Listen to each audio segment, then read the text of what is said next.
In 2015, I was a 33-year-old military contractor working in Kosovo. After 10 years of military assignments overseas, I was in bad shape, physically and mentally. One day, as I was leaving a grocery store in Pristina, the capital city, I suddenly had a seizure, collapsed, and was rushed to a hospital. That was one of the darkest moments of my life. My name is Jason Perry.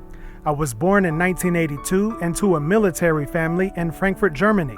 My father was a communications technician in the U.S. Army, and my mother worked as a nurse in an Army hospital. Shortly after I was born, we moved back to the U.S. In 1983, my parents divorced when I was 14 months old. My mom and I moved to Texas, where I grew up under her care. As a child, I had little interest in religion or spirituality. By my teens, I leaned into atheism, dismissing spiritual beliefs, but often feeling emptiness inside. At 16, that emptiness caught up with me. One reckless night, drunk and high with two friends, we sped down the road in a car that lost control and flipped. I was thrown from the wreck along with one friend. Our friend who was driving died. Lying on the pavement shaken, I was forced to confront the fragility of everything I thought I knew.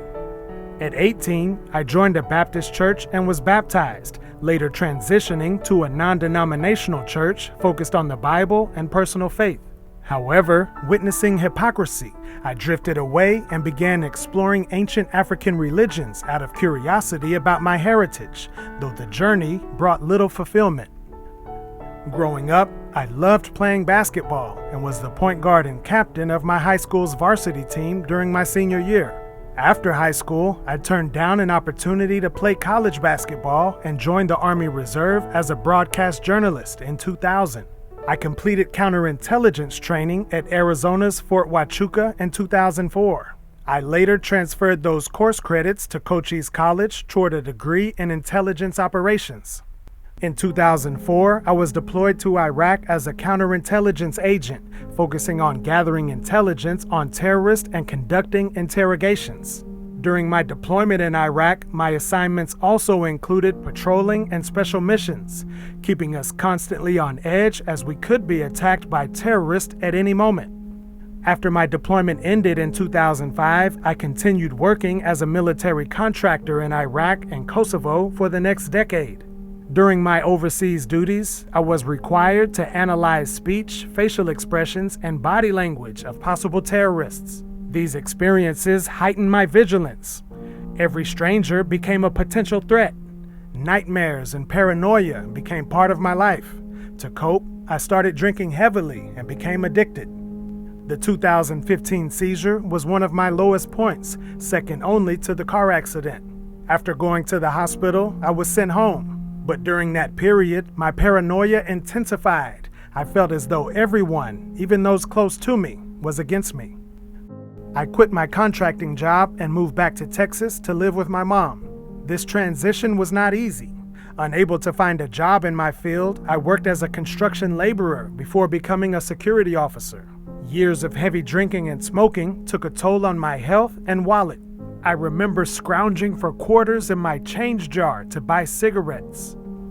In 2017, I got married. My wife was from Kosovo. We continued living with my mom for a couple years before moving out. Like many combat veterans, I suffered from severe PTSD. Night after night, I woke up drenched in sweat, haunted by relentless war nightmares. Alcohol provided temporary relief, but my symptoms persisted. Around May 2017, a friend emailed me a digital copy of Falun, the main book of Falun Dafa. Curious, I began reading and was intrigued. I visited a Falun Dafa website and found an exercise teaching video. Falun was different from all the books I read before. Master Li Hongzhi's teachings answered almost all of my questions about life and the universe, and even answered questions I didn't know I had. An unexpected change occurred when I tried smoking while reading Falun. I felt nauseous and had to put the cigarette down.